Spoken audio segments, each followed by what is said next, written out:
Ogai mar Jamin Buche Renson na Igonga opodho ketho mar mibadhi mabendi tudo godo moko kuom jotelo e kaunti ma Bomet kod kaunti ma Bungoma kabende owacho ni nonro bende koro dhi nyime e kaunti no ma Kiambu kod mano mar Marsabit. Ka Ogai mar Jamin Buche owacho ni gavana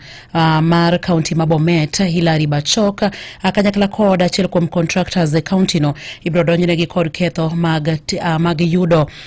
mwandu e tok chik mondo go bende kopodhi kabende gitiyo kod contracts kata orak mag kaunti no ma Bomet. Kabende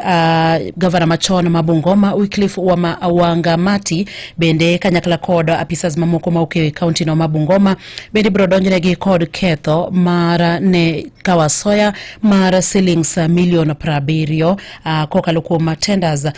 kata orak bende ne chiwo e kaunti no ma Bungoma.